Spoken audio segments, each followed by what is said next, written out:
Media మిత్రులందరూ నమస్కారం. పాపం కాంగ్రెస్ ప్రభుత్వం,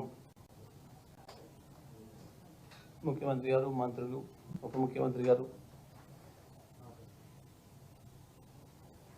ఎందుకో వాళ్ళు పాపం ఉరికి మేము చేస్తాం మాకు అవకాశం ఇవ్వండి అని చెప్పి అడిగారు ప్రజల్ని. సరే, ప్రజలు కూడా ఇచ్చిన అవకాశం. మరి దాదాపుగా 20 రోజులైన దాటినా అసలు చేయాల్సిన పని మొదలు పెట్టకుండా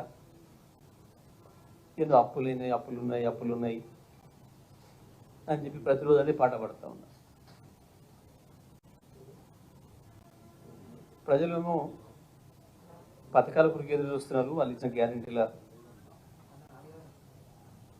హామీల, వాళ్ళ మేనిఫెస్టోలో పెట్టిన ఆశల గురించి, పథకాలు ఎప్పుడు వస్తాయని ప్రజలు ఎదురు చూస్తుంటే మేమేందో పత్రాలు ఇస్తామని ఒకవైపు, అప్పులున్నాయని ఇంకోవైపు ప్రతిరోజు ఏదో పాడిందే వాడుతూ కాలం గడుపుతామని అనుకుంటున్నారు. అసెంబ్లీలో చర్చ పెట్టిండ్రు, ఆర్థిక పరిస్థితి పైన చర్చ పెట్టిండ్రు, విద్యుత్ పరిస్థితి పైన చర్చ పెట్టిండ్రు, శ్వేత పత్రాలు ఇచ్చిండ్రు. దాని మీద గత ప్రభుత్వంగా, ప్రస్తుత ప్రతిపక్షంగా మేము చెప్పాల్సినవి మేము చెప్పినాం, మేము అడగాల్సినవి మేము అడిగినాం. ప్రజలన్నీ చూసిండ్రు. తెలంగాణ ప్రజలు, ఇంకా ఇతర రాష్ట్రాల ప్రజలు, తెలుగు ప్రజలందరూ కూడా చూసిండ్రు, విన్నారు. మళ్ళీ అదే పాట పడుతున్నారు. ఇవాళ కూడా డిప్యూటీ సీఎం గారు, విద్యుత్ శాఖ మంత్రిగా కూడా వారే ఉన్నారు. మళ్ళీ ఇది ప్రాజెక్టు సందర్శన పోయినా అని చెప్పి మళ్ళీ అదే వాడుతున్నారు. స్పష్టంగా చెప్పినాం, అప్పులకు సంబంధించి, ఆస్తులకు సంబంధించి, ఆదాయాలకు సంబంధించి ప్రజల ముందు తేట తెల్లంగా ఉంచినాం.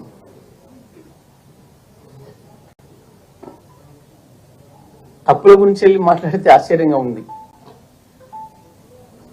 అసలు వీళ్ళు ప్రతిపక్ష నాయకుడిగా వీరు గత 5 సంవత్సరాల శాసనసభలో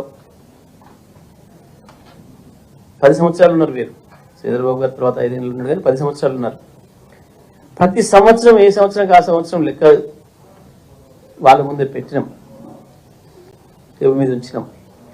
గత ప్రభుత్వంలో కూడా చర్చ చేశారు. అప్పులేంది, విద్యుత్ పరిస్థితి ఏంది అని. ఆనాడు ఎప్పుడు కూడా విద్యుత్ కోతల గురించి మాట్లాడలేదు అసెంబ్లీలో. అయితే గతంలో వేయలేదు అని చెప్పేది చెప్పాలని ప్రయత్నం చేసిండ్రు, బొక్కవర్లో పడ్డారు. మొన్న ఏప్రిల్ నుంచి నవంబర్కి మాత్రమే మీరు 19.5 గంటలే ఇచ్చిండ్రు అని చెప్పే ప్రయత్నం చేయబోయారు. మేము ప్రతిదీ కూడా అక్షరం తేట తెల్లంగా ప్రజలకు చెప్పినాం. మధ్యలో కొద్ది రోజులు ఇబ్బంది అయిన విషయాన్ని కూడా శాసనసభలోనే చెప్పినాం. దాని కారణాలు చెప్పినాం, స్పష్టంగా చెప్పినాం. పాపం దాంట్లోనే కొంతమంది మంత్రులకి ఏమో యావరేజ్ అంటే తెలియక, రోజుకి 8 గంటలు ఉంటాయో తెలియక అవమానంగా మాట్లాడినరు అని చూసారు ప్రజలు. అసలు ఇవాళ భారతదేశంలో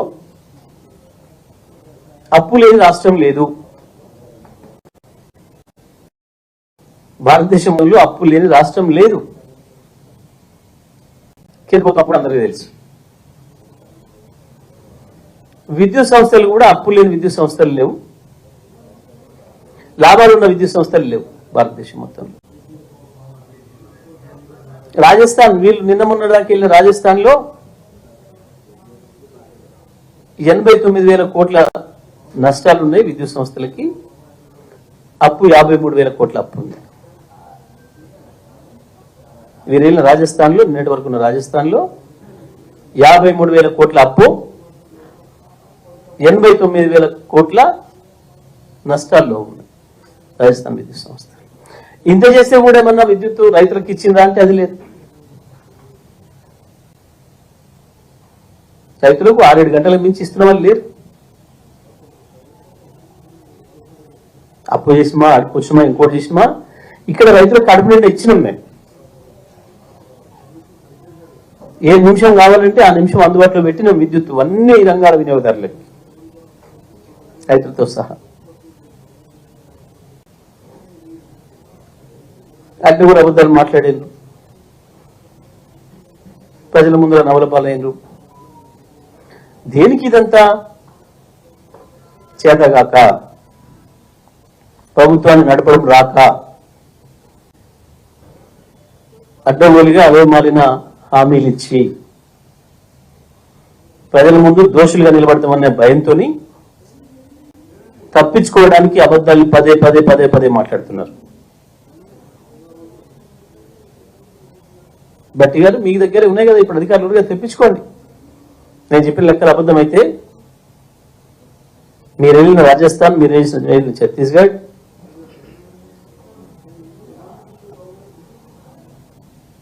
ఇవాళ మీరు వెళ్తున్న కర్ణాటక, మధ్యలో మీరు వచ్చిపోయిన మహారాష్ట్ర, ఆ తర్వాత మధ్యప్రదేశ్, ఇన్ని రాష్ట్రాలు కూడా అప్పులు ఉన్నాయి, నష్టాల్లో ఉన్నాయి. మధ్యప్రదేశ్ అప్పు నష్టం 56,000 కోట్లు, ఉత్తరప్రదేశ్లో 70,000 కోట్లు, ఏపీలో 25,000 కోట్లు, మహారాష్ట్రలో 25,000 కోట్లు.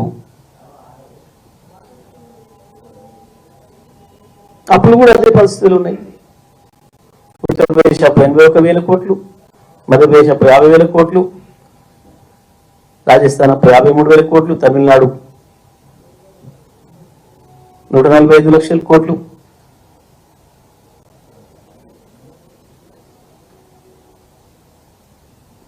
ఇన్ని ఉన్నాయి. అయినా మళ్ళీ ఏదో పదే పదే పదే పదే అబద్ధాలు చెప్పి తప్పించుకుందాం ప్రజల నుంచి. ఏంటి ఇదంతా? 24 గంటల విద్యుత్తును ప్రజలకు ఇవ్వటం రాక, మేనేజ్మెంట్ తెలియక తప్పించుకునే ప్రయత్నం. తప్పించుకోలేరు ప్రజల నుంచి. ఇవాళ పోయి అదేదో మాట్లాడండు sub critical, super critical technology గురించి. భారతదేశంలో ఇవాళ అన్ని రాష్ట్రాలలో ఇంకా సబ్ క్రిటికల్ టెక్నాలజీతో నడుస్తున్న విద్యుత్ యూనిట్లు ఉన్నాయి. ఇంకా కూడా నిర్మాణంలో ఉన్నాయి కొన్ని. దాదాపు 16 రాష్ట్రాలలో ఇంకా ఈ సబ్ క్రిటికల్ టెక్నాలజీతో నడుస్తున్న ప్రాజెక్టులు ఉన్నాయి. దాదాపుగా 39 ప్రాజెక్టులు సబ్ క్రిటికల్ టెక్నాలజీతోని 2014 తర్వాత పూర్తయి నడుస్తున్నాయి, ఇంకా నిర్మాణం చేసుకుంటున్నాయి.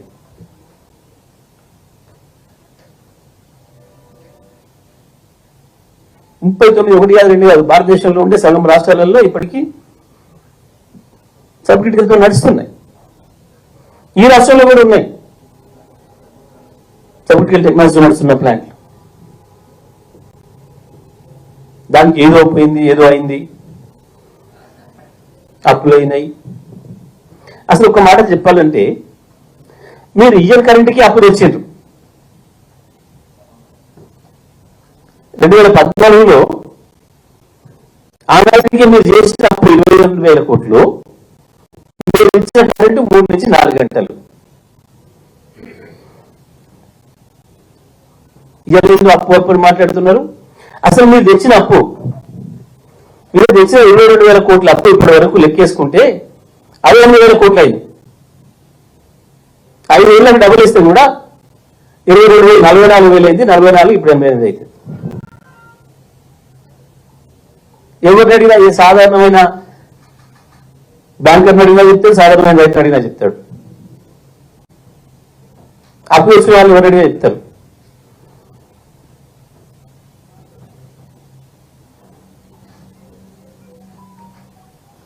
ఒక రైతు అప్పు చేసుకుంటున్నాడు, ఒక ఉద్యోగి ఇల్లు కట్టుకోవడానికి అప్పు చేసుకుంటున్నాడు.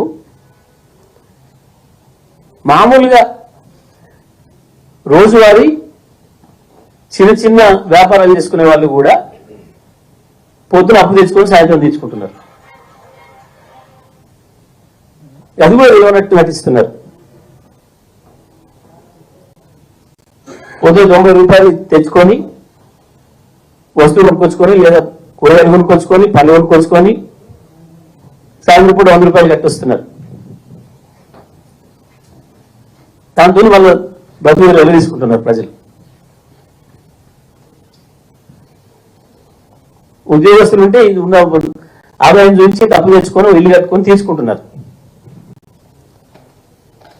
మామూలు వాహనాలు కొనుక్కోవాలనుకున్న వాళ్ళు, రవి కొరకు ఆటోలు కొనుక్కునే వాళ్ళు కావచ్చు, ట్రాక్టర్లు, లారీలు, డీసీఎంలు, ఇతర కార్లు కొనుక్కునే వాళ్ళు కావచ్చు, కిరాయిలు నడపడానికి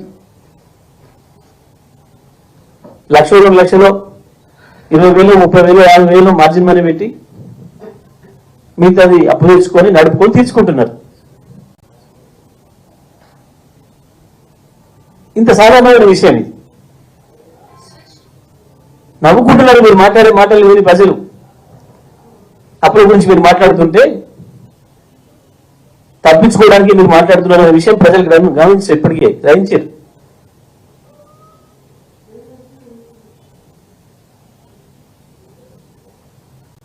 సాధారణమైన విషయం. ఒక గృహిణి కూడా ఇంట్లో సమయానికి అందుబాటులో లేకపోతే ఉప్పు, పప్పు, చక్కెర, కారం పక్కింట్లో కూడా అప్పు తీసుకుంటారు. ఇంత సాధారణమైన విషయం ఇది. కానీ ప్రపంచంలో ఎక్కడైనా జరగలేదు. ఒక తెలంగాణ ప్రభుత్వమే చేసింది, కేసీఆర్ ప్రభుత్వమే చేసింది అని చెప్పి 20 రోజులుగా అదే పనిగా పాడవాడుకుంటూ తప్పించుకోవాలనుకుంటున్నారు. మీకు చేత కాకపోతే అప్పించిన సంస్థలకి అప్పచెప్పండి, నడుపుకోవడానికి వాళ్ళు కూడా రెడీ ఉంటారు బ్రహ్మాండంగా, సంతోషంగా. ఎందుకంటే ఆయన తీసుకొని నిర్మించిన ధర ఇవాళ వాటి స్థిరాస్తి ధర చాలా పెరిగిపోయింది. ప్రభుత్వ సంస్థలే, ఆర్ఈసీలు, పిఎఫ్సీలు బ్రహ్మాండంగా, వాళ్ళకి సంతోషం.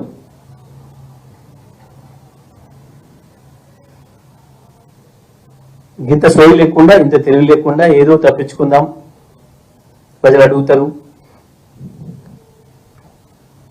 200 యూనిట్ల ఫ్రీ కరెంట్ అడుగుతారు, 24 గంటల కరెంట్ ఇవ్వాల్సి ఉంది. మొదలైంది అప్పుడే మీ భాగవతం. మాట్లాడుకుంటున్నారు ప్రజలు.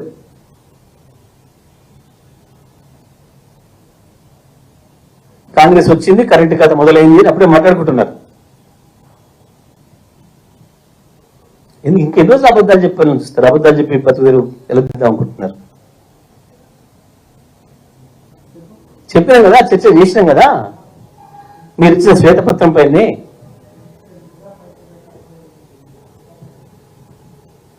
ఏదో సబ్క్రిటికల్ టెక్నాలజీలో ఏదో ప్రపంచం ఆగిపోయింది. దేశంలో ఎందుకు ప్రపంచం అంతా వాడుతున్నది సబ్క్రిటికల్ టెక్నాలజీ. ఈ మధ్యనే కదా కొత్త రూల్స్ తెచ్చుకుంది, కొత్తగా మార్చుకుంటున్నది. ఏం చెప్పుంది చట్టంలో? పాతవి సబ్క్రిటికల్ టెక్నాలజీలో నిర్మాణం అయింది, బట్ సమయం అయిపోతే మళ్ళీ పెట్టొద్దు, కొత్తవి పెట్టుకోండి, కొత్తవి పెట్టేప్పుడు సూపర్ క్రిటికల్ పెట్టండి. 2017 లోపల పూర్తి చేయగలిగి ఉంటే సబ్ క్రిటికల్ పూర్తి చేసుకోండి. చట్టంలో ఉంది. దాని ప్రకారమే వాళ్ళు 2017 మార్చి లోపల మేము ఇస్తామన్నారు కాబట్టి మనం తీసుకున్నాం. ఈ విషయం అసెంబ్లీలోనే చర్చ చేసి మీకు చాలా సందర్భాల్లో మీకు జ్ఞానోదయం కలిగించిన. ఆనాడు ప్రతిపక్షంలో సరిపోలేదంటే పాలపక్షంలో వచ్చినాక కూడా అర్థమయ్యేటట్టు చెప్పినాం. ఇంకా మాకు అర్థం కాలేదు, అందులో ఏందో ఉంది భూతం దయ్యం మాకు అర్థం కావట్లేదు అంటే అది మీ సరే. అంత అర్థం కాకపోవడం మీ తప్పు, మాది కాదు. ప్రజలకు అర్థమైంది 24 గంటల కరెంటు కేవలం కేసీఆర్ వల్ల వచ్చింది అని. దాన్ని నిలబెడతారా, పెట్టలేరా అది చూపించుకోవాలి. మాకు ఇవ్వండి ఉరికొచ్చి ఇప్పుడు మీకు గిట్లు ఉందనుకోలే, గట్లు ఉందనుకున్నాం. ఒక ఆయన లంక బిందులు అనుకొని వచ్చామంటాడు, ఒక ఆయన ఇంకోటి ఉందనుకొని వచ్చినట్టాడు, ఒక ఆయన ఇంకోటి ఉందనుకొని వచ్చినట్టాడు. అదే మేము ఏం చేయాలి పోయి ఏం కావట్లేదు ఒక ఆయన అంటుండేట. ఉంటాయి లంక బిందెలు. ఏ రాష్ట్రంలో ఉన్నాయి, ఏ దేశంలో ఉన్నాయి? ఎన్నికలకు మీరు వెళ్ళిన రాజస్థాన్లో ఎన్ని లంక బిందెలు ఇచ్చిపోయారు ఇప్పుడు వచ్చిన ప్రభుత్వానికి? ఈ ఛత్తీస్గఢ్లో ఎన్ని లంక బిందెలు ఇచ్చారు?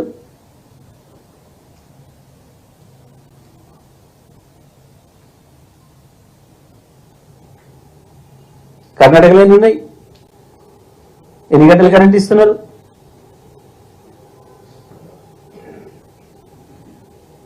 భారతదేశంలో 24 గంటలు విద్యుత్తును అన్ని రంగాలకు ఇస్తున్న ఏకైక రాష్ట్రం తెలంగాణ. 24 గంటలు రైతాంగానికి ఉచితంగా ఇస్తున్న రాష్ట్రం తెలంగాణ అని ఛాలెంజ్ చేశాం ఎన్నోసార్లు. 2018 నుంచి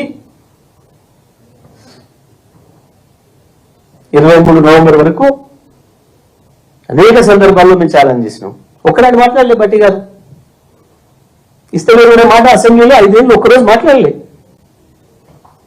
పాపం ఇవ్వాలి శ్వేతపత్రం తెచ్చి ఏదో మీరు ఇయ్యలేకపోయినరు, ఉత్తనే మమ్మల్ని భ్రమల్లో ఉంచిండ్రు.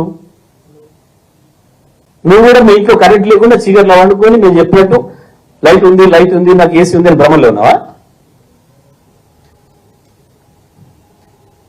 మీరు మీ సీఎం గారి ఇంట్లో 24 గంటలు కరెంట్ లేకుండా మా కేసీఆర్ చెప్పిండు కాబట్టి ఉన్నది అనుకోని ఇదైందా?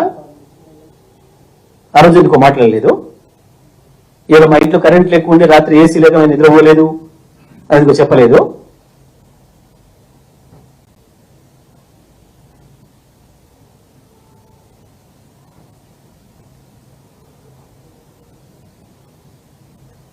ఇంకా ఇంకా ఎక్కువ రోజులు ఇట్లా అబద్ధాల మీద నడుపుతానని చెప్పి అనుకోకండి. ప్రజలకు ఇచ్చిన హామీలు ఏందో వాటిని ఎట్లా ఇస్తారో, ఎట్లా నెరవేరుస్తారో, ప్రజాపాలన పేరు మీద అప్లికేషన్ పెట్టమన్నారు. మేము ఇవ్వదలసిన పథకాలు ఏది అప్లికేషన్ లేకుండా నేరుగా ఇచ్చినాం, పెట్టమన్నారు. ప్రజలు వచ్చి మమ్మల్ని అడుగుతున్నారు, సార్ అన్ని అడిగిరు కానీ మమ్మల్ని బ్యాంక్ అకౌంట్ అడగలేదు ఏంది? దాంట్లో బ్యాంక్ అకౌంట్ ఏమని ఇవ్వాలి ఎక్కడ? మరి మా బ్యాంక్ అకౌంట్ ఇవ్వలేదు, మాకు ఎల్లేస్తారు పైసలు అడుగుతున్నారు రైతులు.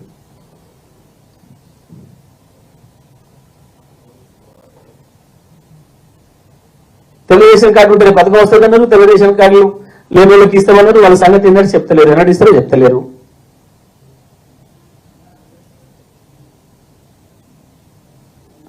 మరి దాంట్లో అడగవచ్చు కదా, తెలుగుదేశం కార్డు ఉందా లేదా, లేకుంటే లేదని ట్రిక్ పెట్టి ఉంటే ఉందని ట్రిక్ పెట్టి అని అడగవచ్చు కదా. అది అడగలే. బ్యాంక్ అకౌంట్ నెంబర్ రాయితే నువ్వు కాలం పెట్టలే.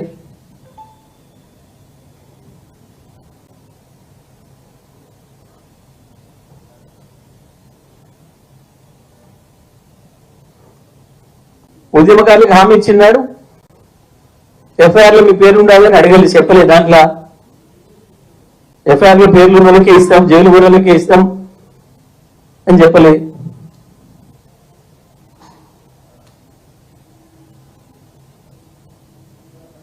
అందరినీ మోసం చేద్దాం అనుకున్నారా? మాట్లాడుకుంటున్నారు, ప్రజలందరూ మాట్లాడుకుంటూనే ఉన్నారు. విద్యుత్ విషయంలో మొదలైంది అప్పుడే అని చెప్పి కాంగ్రెస్ వచ్చింది, కరెంటు కథ మొదలైంది అని మాట్లాడుకుంటున్నారు ప్రజలు.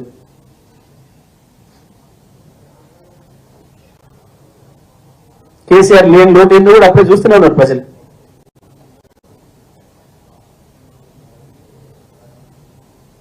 అందుకే బట్టిగా ఇకనైన అబద్ధాలు మానండి, అసలు విషయంపై దృష్టి పెట్టండి. ఏం చేయగలుగుతారో, ఎంత చేస్తారో. కేసీఆర్ చేసిన దాంట్లో 5% చేస్తారా, 10% చేస్తారా, నిలబెడతారా? కేసీఆర్ ఇచ్చినవి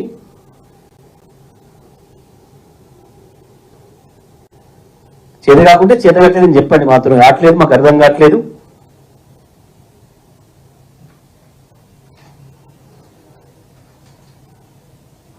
ఏడాదంతా చదువుకుంటే పరీక్షలో పోయి కూర్చున్నట్టుగా కూర్చున్నారు.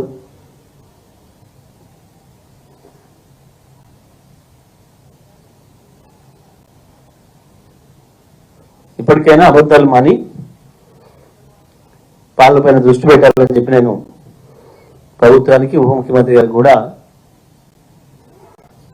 సలహా ఇస్తా ఉన్నా.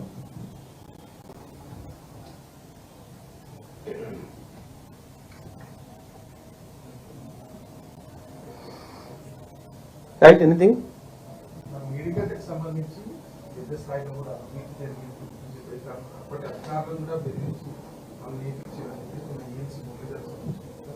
ఎవరిని బెదిరించిండ్రో చూస్తున్నారు. మీడియా ముందే అధికారులను ఎట్లా మాట్లాడుతున్నారు, ఎట్లా సంబోధిస్తున్నారు, అసెంబ్లీలో లేని అధికారుల గురించి ఎట్లా మాట్లాడుతున్నారు.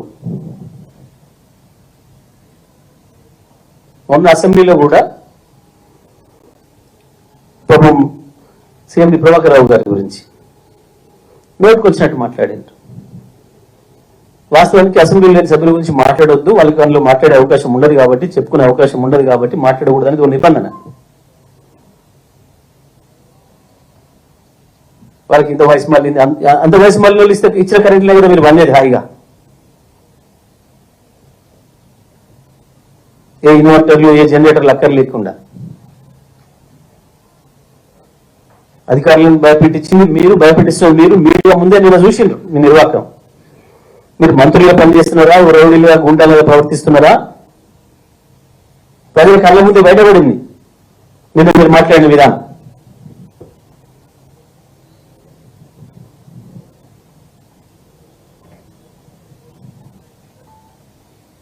అసెంబ్లీలో మీ రౌడీ మాటలు చూసిరు ప్రజలు, అన్ని గమనిస్తున్నారు. సమాధానం చెప్పని చేరగాక మీ ఖబర్దారులు మీ అన్ని కూడా చూస్తున్నారు ప్రజలు.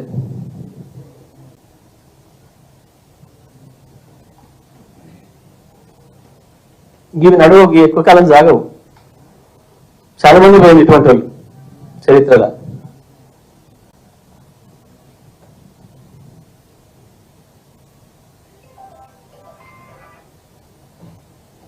మీరేమో ఆస్తులు పెంచామని మీరు చెప్తున్నారు. రాష్ట్ర ముఖ్యమంత్రి ఏమో మొన్న మాట్లాడుతూ ఆయుష్ ఉన్న భవనాలను కూల్చి కట్టేసి దాన్ని ఆస్తి అని చెప్తా ఉన్నారు. 22 ల్యాండ్ క్రూజర్ కార్లు కొనుక్కొచ్చి వాటిని ఆస్తుల కింద చూపిస్తా ఉన్నారు. దుబారా ఖర్చు చేసి ఆస్తులు అంటున్నారు. వీటిని ఆస్తులు అనాలా అని ఆయన మాట్లాడారు. ఈ కథ తెలియకపోలకి ఏం చెప్పాలి మనం? నేనేం చెప్పినా మీరు కూడా విన్నారు కదా. నేను నిర్మాణం చేసిన సబ్స్టేషన్లు ఎన్ని,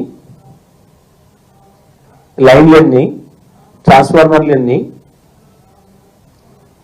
ఎన్ని వేల కిలోమీటర్లు, ఎన్ని లక్షల కిలోమీటర్లు, ఎన్ని లక్షల డిస్ట్రిబ్యూటర్ ట్రాన్స్ఫార్మర్లు, ఎన్ని లక్షల పవర్ ట్రాన్స్ఫార్మర్లు, ఎన్ని 400 kV సబ్స్టేషన్లు, 200 kV, 220 kV, 133 kV లెక్కలతో సహా ఇచ్చిన. మేము నిర్మాణం చేసిన ప్రాజెక్టులు, జనరేషన్ ప్రాజెక్టుల గురించి కూడా చెప్పినాం. గది కదా నేను చెప్పింది. చిల్లర చేష్టలు, చిల్లర మాటలు, కార్లు కొనరు, జ్ఞానం ఉండాలి కదా మాట్లాడేటప్పుడు. ప్రజలు కూడా చూస్తున్నారు, సోయి ఉండాలి కదా. కాదు దాచిపెడతారు, కాదు చెల్లు పెట్టకపోతే నీట్గా పెడతారా? రోడ్డు మీద ప్రదర్శన పెడతారు ఎవడన్నా? మేము వచ్చే నాటికి ఉన్నాయి కార్లు మేము వచ్చినాడు వాడినాం. మేము పోయిన తర్వాత ఉన్న కార్లు నువ్వు వాడుకుంటావు, కోవిడ్లో వస్తే వాడు వాడుకుంటాడు. గిరే ఈ చిల్లర మాటలతో తప్పించుకునే వాళ్ళు అనుకుంటే తెలివి తక్కువతనం అవుతుంది. ప్రజలు ఇష్టపడాలి ఇటువంటి. ఒక స్థాయిలో పోయిన తర్వాత, ఒక హోదాలో పోయిన తర్వాత దాన్ని తగ్గట్టుగా ఉండాలి మాటలు, ప్రవర్తన. అంతకుముందు ఎట్లా ఉన్నా నడుస్తుంది. నీకు వచ్చిన పదవి యొక్క హుందాతనం కాపాడాలి. ఇంకా నేను ఎందుకు ప్రతిపక్షంలో ఉన్నా, ఏది మాట్లాడి చెప్తాం కూడా తెలివి తక్కువతనం అవుతుంది. ప్రజలు గమనిస్తున్నారు. మారాలి కదా, మార్చుకోవాలి కదా. హావభావాలు మారాలి, భాష మారాలి.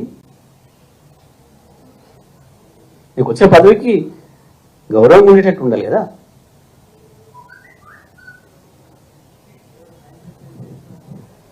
మీరు మేమే ఇన్వైట్ చేసినాం, నేను సభలో కదా ఈ చిల్లరగా రోడ్ల మీద మాట్లాడే వాళ్ళలాగా నేను సభలో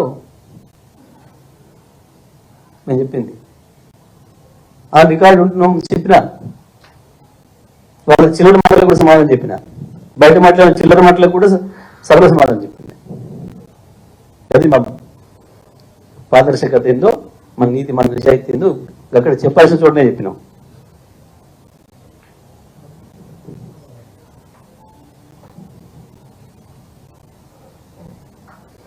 ఓకే, థ్యాంక్ యూ.